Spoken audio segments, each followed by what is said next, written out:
nous sommes à présent en plateau avec Antoine Quesada, trader, formateur et coach pour suivre l'analyse technique du CAC 40, mais également de l'or. Bonjour Antoine. Bonjour Nicolas. Alors on va commencer avec le CAC 40. On est presque sur une des dernières séances boursières de l'année. Comment est-ce qu'il évolue ce CAC 40 ? Déjà on va regarder mensuellement. Tout à fait.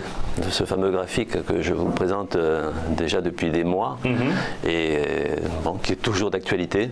C'est le fameux plan dont on a parlé à plusieurs reprises. Bien sûr. Donc un plan de très long terme qui n'est pas forcément aussi mathématique que le sera un plan d'un architecte, mais qui permet de cadrer les choses et de se faire une opinion, donc des aides à la décision quand on intervient sur les marchés, puisque nous n'avons pas de science exacte pour prévoir l'avenir, ça se saurait, mais on a des outils qui permettent de se projeter, ou en tout cas d'identifier des supports, des résistances. Et potentiellement des tendances. Et potentiellement des tendances, bien entendu, c'est tout l'intérêt du graphique. Donc là, le fameux graphique en mensuel qu'on a ici, qui déjà depuis des mois montre bien cette tendance haussière de très long terme, qui est le gros support qui passe par les points bas.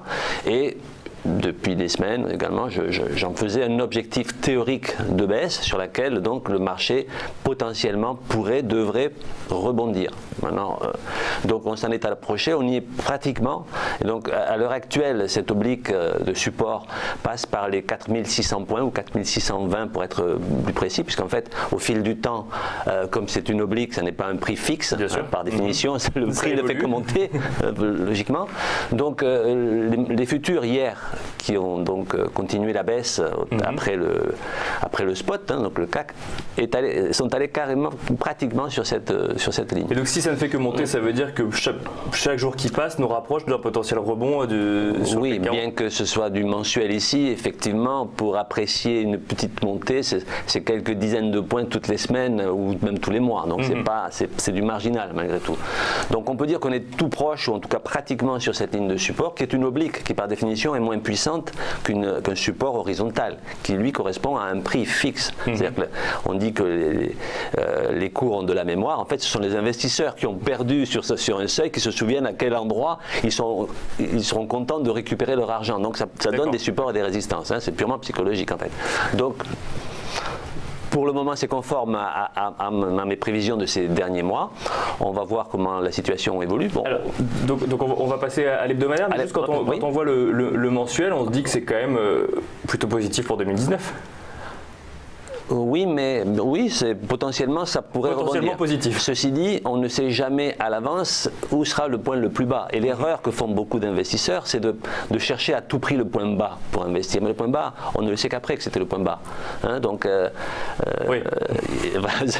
donc il vaut mieux attendre un vrai rebond et des signaux qui vous laissent entendre que ce rebond est pérenne, où il a du potentiel, pour à ce moment-là commencer à rentrer sur les marchés.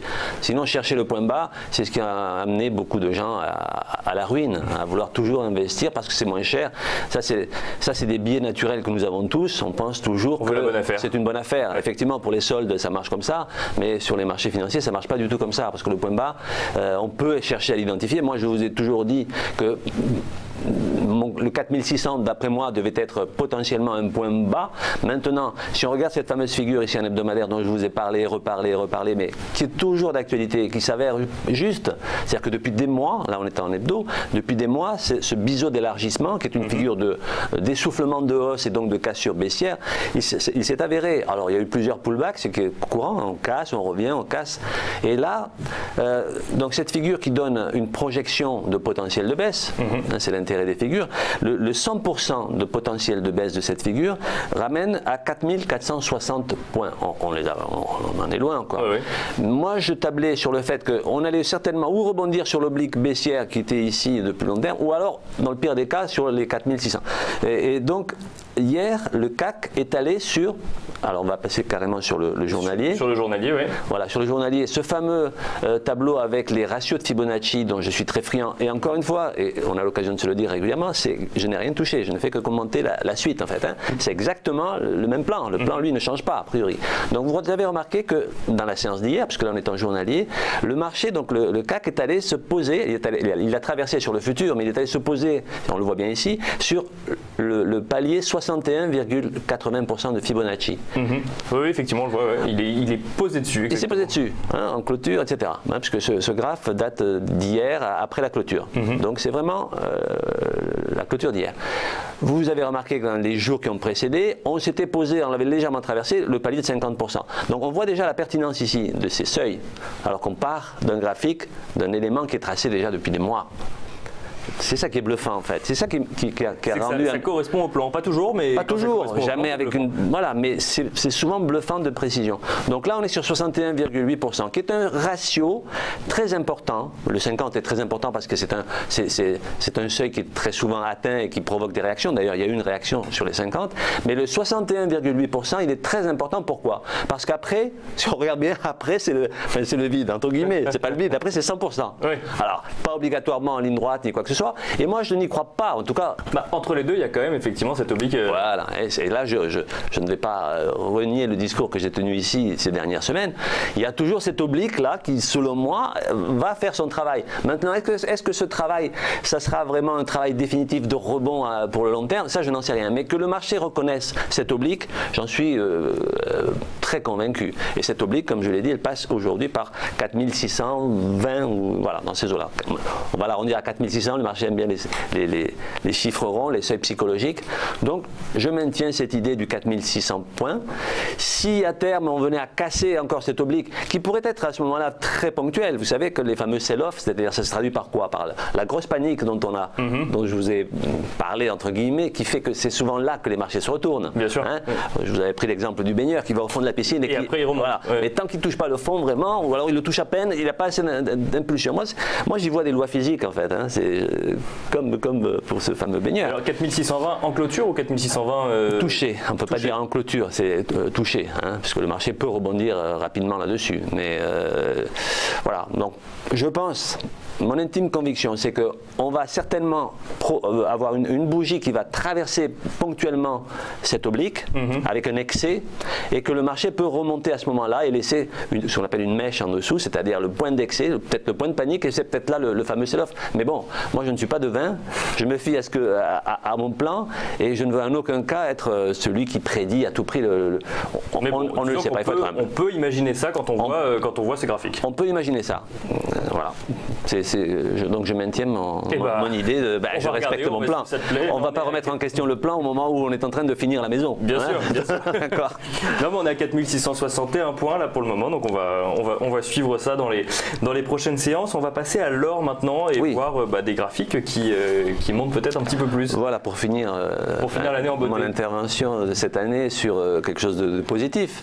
Donc l'or, dont on a toujours dit que c'était une valeur refuge et qui ne l'a plus été ces dernières années, mais qui, on le voit bien, là c'est pour ça que j'ai voulu parler des deux, on voit bien le stress des marchés et l'engouement pour l'or, ce qui revient à une logique ancienne, mais qui est toujours vraie, puisqu'en fait les fondamentaux dans la vie, que ce soit dans la vie humaine ou dans les comportements, ces fondamentaux, on revient toujours aux fondamentaux, sinon ça voudrait dire qu'on a changé de nature profonde, et ça ne se fera pas en quelques semaines, en quelques mois, ni même en quelques dizaines d'années.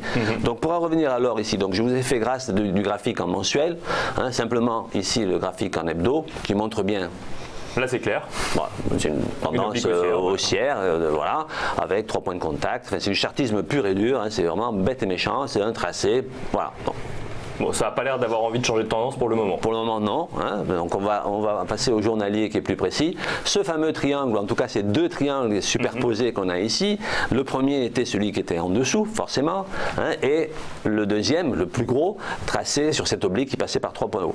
Et donc on était dans cette phase, un triangle par définition c'est de l'indécision, c'est-à-dire que ça pouvait aussi bien casser par le haut que casser par le bas. Imaginons qu'une très bonne nouvelle fondamentale ou géopolitique ait provoqué une forte un fort rebond des marchés, ce qui n'a pas été le cas, l'or ne serait certainement pas sorti par le haut de ce triangle. Donc on voit bien cette corrélation, d'où l'effet valeur refuge entre guillemets.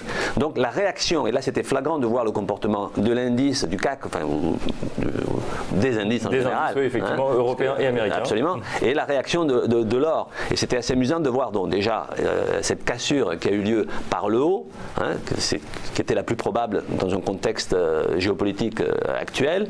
Et puis surtout, parce que l'intérêt c'est quoi? C'est pas simplement ok, ça sort par le haut, c'est quels sont les potentiels, quels sont les objectifs théoriques. Bah, c'est ça, parce que là on voit le triangle, on voit qu'on en est sorti. Qu'est-ce qui se passe après? Sur quoi on s'appuie pour... Ah ben moi je m'appuie sur les ratios de Fibonacci. Un triangle, ça vous dit quoi? Ça vous dit qu'on prend la base du triangle, c'est-à-dire la partie gauche ici, on mesure et on reporte à la cassure. Le report à la cassure permet de fixer un objectif. Donc la figure du premier triangle inférieur ici me donne comme objectif 1268,50.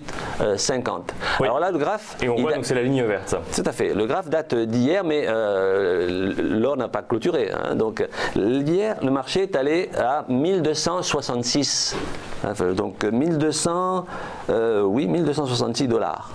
Moi, mon objectif est à 1268 et les 1266, voilà, là, il manque encore un bout de mèche. Alors, c'est vrai que depuis hier soir ou ce matin même, l'or retrace un petit peu. Pourquoi? Parce qu'il a touché une petite résistance, enfin, toute petite résistance qui est une bougie que vous avez là sur la gauche du graphique et qui correspond au 9 juillet 2018 où l'or avait tapé, lui aussi, était sur les 1266 $.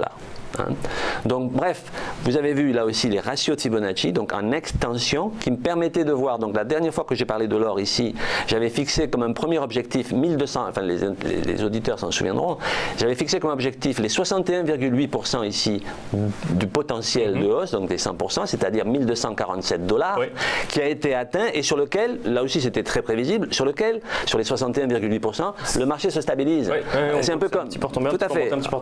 On a retracé, on est revenu même sur les 50 et même les 31,8% de Fibo, et là on a, en cassant les 61,8, on se dirige vers les 100%. Un peu comme tout à l'heure, quand je vous ai parlé du CAC, on est sur les 61,8. La cassure entraîne logiquement, le plus probablement, soyons humbles, mais le plus probablement, une continuation sur les 100%. C'est l'intérêt des figures, c'est l'intérêt, évidemment, de l'expérience, du savoir-faire, de savoir les tracer, les exploiter, les identifier et d'avoir une propre méthode qui permet d'avoir des signaux qui permettent de rentrer au bon moment. Donc ce que je vois là, ici, sur du long terme, sur d'autres valeurs, c'est ce que je fais quotidiennement en day trading, sur des unités de temps beaucoup plus courtes, avec du 15 minutes qui remplace le mensuel, 5 minutes qui va remplacer l'hebdomadaire et une minute qui va remplacer le journalier. Mais c'est la même, comme j'ai eu l'occasion de le dire ici, c'est la même démarche. En clair, vous voyez que on n'est pas devin, mais il y a des outils, quand on sait les utiliser, quand on a une vraie méthodologie, qui arrivent à vous donner... voilà. Donc l'or, effectivement, est en bonne voie pour les 100%. Alors, on y est pratiquement, puisqu'il y a une petite... Donc les deux se contrebalancent. On suivra pour voir si on l'atteindra en 2018 ou en 2019. Antoine Quesada, en tout cas vous reviendrez nous en parler. Merci beaucoup. Avec plaisir. Je rappelle que vous êtes trader, formateur et coach.